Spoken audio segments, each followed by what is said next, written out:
આપણે જ્યારે પણ પાણી વાપરીને ગટરમાં જવા દઈએ છીએ ત્યારે એ ક્યાંક અદૃશ્ય થઈ જાય છે, ખરું ને? પણ એની એક આખી સફર હોય છે. ચાલો આજે એ જ સફરને સમજીએ કે આપણા પગ નીચે શહેરોની અંદર શું ચાલી રહ્યું છે. ક્યારે એવો વિચાર આવ્યો છે કે આપણે જે પાણી વાપરીએ છીએ પછી એ સિંકમાં હોય, શાવરમાં હોય કે પછી ટોયલેટમાં, એ બધું પાણી જાય છે ક્યાં? બસ આ એક જ સવાલથી આખી વાતની શરૂઆત થાય છે. આ જે બધું ગંદુ પાણી ભેગું થાય ને, એને ટેકનિકલ ભાષામાં સુએજ કહેવાય છે. અને હા, એ ખાલી ગંદુ પાણી નથી હોતું, એ તો આપણા રોજિંદા જીવનમાંથી નીકળતા પ્રવાહી કચરાનું એક આખું મિશ્રણ છે. તો પછી સવાલ એ થાય કે આ પાણીમાં હોય છે શું? ચાલો જરા ઊંડાણમાં જઈને જોઈએ, કારણ કે આમાં ખાલી માટી કે ધૂળ નથી હોતી, એનાથી ઘણું બધું વધારે હોય છે. વિચારો, આ એક જટિલ મિશ્રણ છે. એમાં માનવ મળ જેવા ઘન પદાર્થો તો હોય જ છે, સાથે સાથે રસોડામાંથી આવેલો ખોરાકનો કચરો, ખેતરોમાંથી આવેલા જંતુનાશકો જેવી ઓર્ગેનિક અશુદ્ધિઓ પણ ભળેલી હોય છે. એટલું જ નહીં, નાઇટ્રેટ અને ફોસ્ફેટ જેવા કેમિકલ્સ પણ હોય છે. અને સૌથી ચિંતાની વાત તો એ છે કે એમાં કોલેરા અને ટાઇફોઇડ જેવા ગંભીર રોગો ફેલાવી શકે એવા બેક્ટેરિયા અને બીજા સૂક્ષ્મજીવો પણ હોય છે. હવે આ બધું ગંદુ પાણી એક જગ્યાએથી બીજી જગ્યાએ પહોંચે છે કેવી રીતે? તો આપણા પગ નીચે આખા શહેરમાં પાઇપોની એક જાળ બિછાવેલી હોય છે, જેને આપણે ગટર કહીએ છીએ. એક એવી છુપી દુનિયા છે જે આપણા શહેરોને સાફ રાખવા માટે 24 કલાક કામ કરતી રહે છે.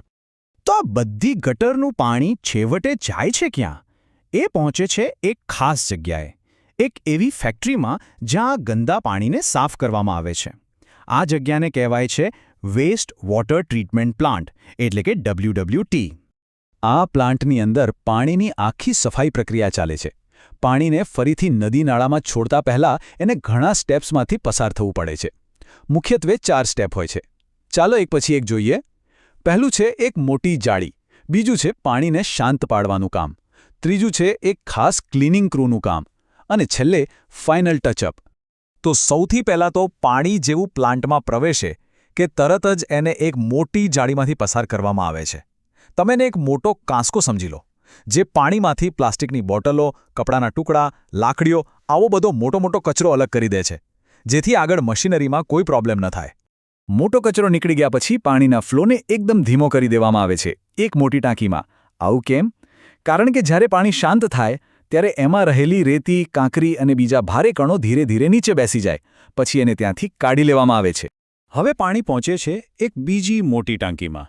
અહીંયા એને કલાકો સુધી શાંતિથી રહેવા દેવામાં આવે છે. આ દરમિયાન 2 વસ્તુઓ થાય છે.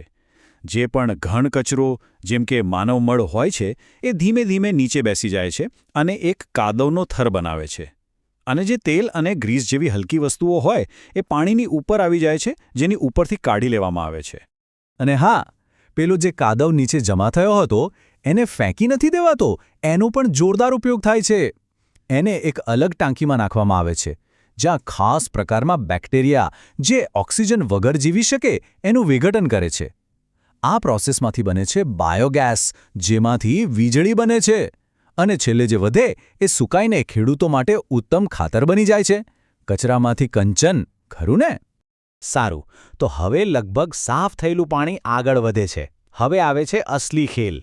આ પાણીમાં જોરશોરથી હવા પંપ કરવામાં આવે છે, એટલે કે ઓક્સિજન.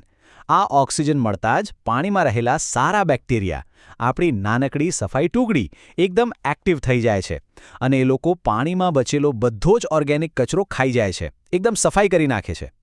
આટલી બધી પ્રોસેસ પછી પાણી દેખાવમાં તો એકદમ સાફ થઈ ગયું હોય છે, પણ હજી એક છેલ્લું અને બહુ જ મહત્વનું કામ બાકી છે. એને સંપૂર્ણપણે સેફ બનાવવા માટે ક્લોરીન કે ઓઝોન જેવા કેમિકલથી ડિસઇન્ફેક્ટ કરવામાં આવે છે, જેથી કોઈપણ નુકસાનકારક જીવાણુ બચ્યો હોય તો એ પણ ખતમ થઈ જાય. અને બસ આ પછી જ એ શુદ્ધ પાણીને પાછું નદી કે દરિયામાં છોડવામાં આવે છે.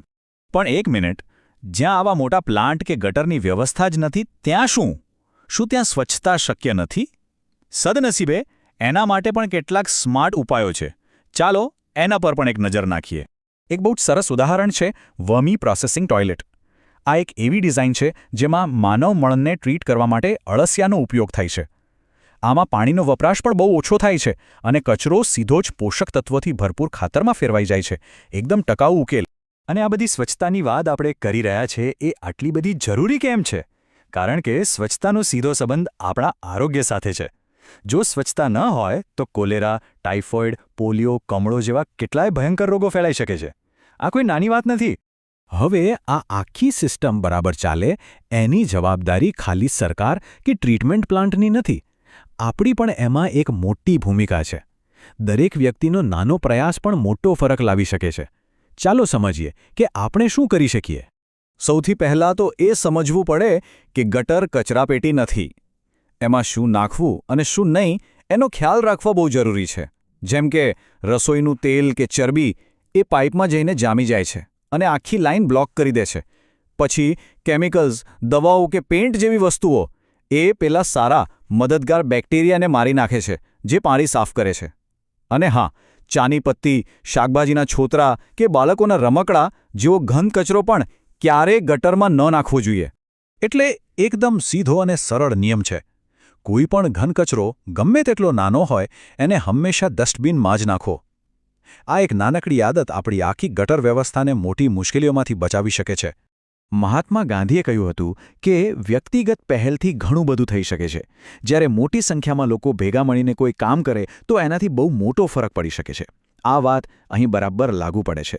દરેકનો એક નાનો પ્રયાસ મળીને એક મોટું સકારાત્મક પરિવર્તન લાવી શકે છે. તો વિચારવા જેવું છે કે આપણા આ જળચક્રને સ્વસ્થ રાખવા માટે આપણે કઈ એક નાની ક્રિયાથી શરૂઆત કરી શકીએ.